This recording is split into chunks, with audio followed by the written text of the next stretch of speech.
Hello everyone, সবাই কেমন আছেন?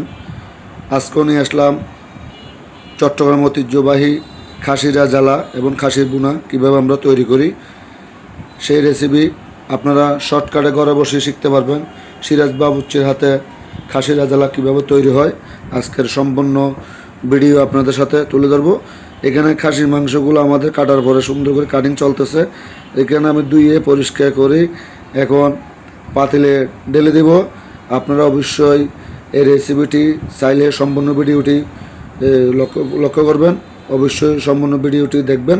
এখানে আমার মাংসগুলো দিয়ে দেওয়া হয়ে গেছে পাতিলে। এখানে দিচ্ছি 20 কেজি খাসির রেজালার জন্য 150 গ্রাম পরিমাণ লবণ।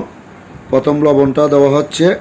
আমরা এক এক করে সম্পূর্ণ মশলাগুলো আপনাদের সাথে শেয়ার করব।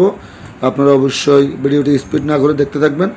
এখানে দেওয়া হচ্ছে 100 থেকে 125 গ্রাম পরিমাণ হলুদ গুঁড়া। আপনারা অবশ্যই 100 থেকে 125 গ্রাম হলুদ গুঁড়া দিয়ে দিবেন। এবং দেওয়া হচ্ছে 200 গ্রাম পরিমাণ লাল মরিচের গুঁড়া, হাটাজারি মিষ্টি মরিচ। আপনারা যদি প্রয়োজন চান জাল মরিচ দিতে পারবেন। এখানে দেওয়া হচ্ছে মিক্স মশলা, প্রায় 4-5 আইটেমের মিক্স মশলাটা দিয়ে দিলাম। এখন দেওয়া হচ্ছে আদা পেস্ট 200 গ্রাম পরিমাণ। খাসির মাংসতে আদা বেশি প্রয়োজন হয় না। এখন দিচ্ছি 300 গ্রাম পরিমাণ রসুন পেস্ট। আপনারা অবশ্যই খাসিতে একটু রসুন বাড়িয়ে দিবেন। এখানে দেওয়া হচ্ছে নারকেল বাটা এবং বাদাম বাটা একসাথে মিক্সার। এখানে চিকন জিরা বাটা দিচ্ছি 100 গ্রাম পরিমাণ এবং পোস্তা বাটা দিচ্ছি 25 গ্রাম পরিমাণ। সরিষা বাটা দিয়েছি 100 গ্রাম পরিমাণ। দিয়ে দিচ্ছি কয়েকটা পরিমাণ টমেটো, চক্কাদানা হাফ কেজি পরিমাণ। আপনারা অবশ্যই এখানে খাঁটি টক দই 250 গ্রাম পরিমাণ। কী কী দিচ্ছি অবশ্যই লক্ষ্য করবেন। খাসির রেজালাতে বেশি মশলা প্রয়োজন হয় না। দিয়ে দিচ্ছি 1 কেজি পরিমাণ সরিষার তেল। 1 কেজি থেকে একটু কম দিলেও চলবে। আমি দিয়ে দিচ্ছি সরিষার তেল, খাঁটি সরিষার তেল।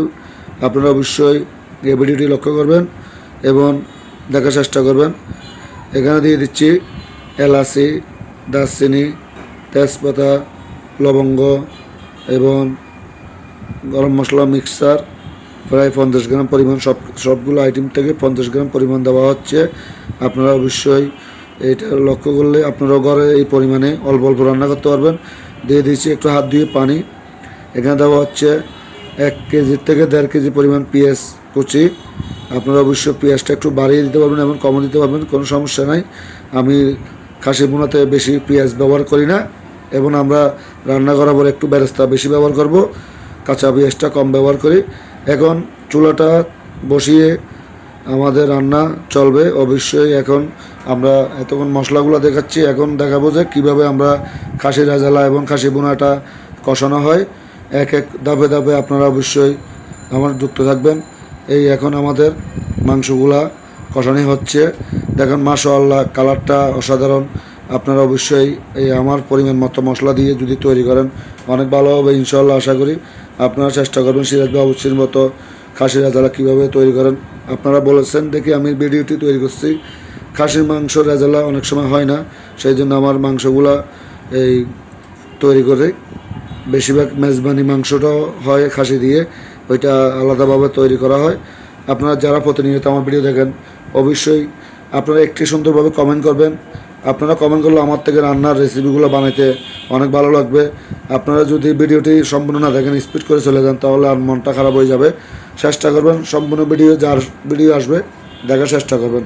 আমার খাসির মাংসগুলো কষানি হইতেছে, এভাবে লাল লাল করে আমরা ভালো মতো কষিয়ে নিই। খাসিটা একটু ভালো মতো কষাইতে হবে, কারণ খাসিতে একটা গন্ধ থেকে যায়। সেই জন্য অনেকজনে অনেক রকম ভিডিও বানায় দেখছি।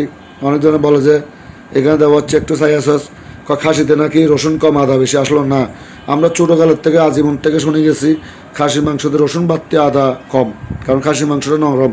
আদাটা কম দিলে সিদ্ধ হয়ে যাবে, বেশি লাগবে না। রসুনটা একটু বাড়িয়ে দিবেন, খাসি গন্ধটা চলে যাবে। এখানে দিয়ে দিলাম আমি একটু এই ওয়েস্টার সস এবং সয়া সস। এখন দিয়ে দিচ্ছি আমার যে মশলা এবং জায়ফল জত্রী বিভিন্ন স্টার মশলা দিয়ে আমি একটা পাউডার করি।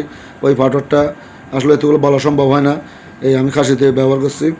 মোটামুটি আমাদের খাসিটা এখন দমে দিয়ে দিছি, আমরা 80% সিদ্ধ করছি, 20% এখন ওই আমরা কয়লা দিয়ে বসিয়ে রাখছি।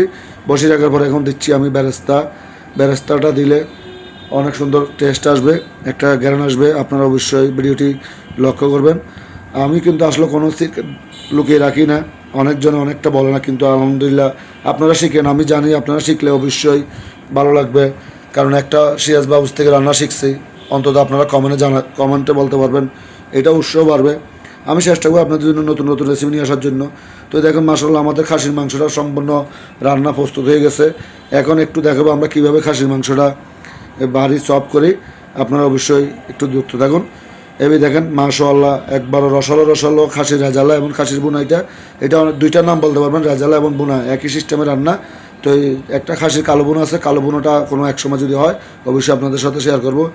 তো যারা নিয়ত আমার ভিডিও দেখেন সবাই ভালো থাকবেন, সুস্থ থাকবেন, আমার জন্য একটু দোয়া করবেন। এখন কাজের প্রোগ্রাম বেশি, সেই জন্য কোনো রেসিপি আপনাদের জন্য আনতে পারতেছি না।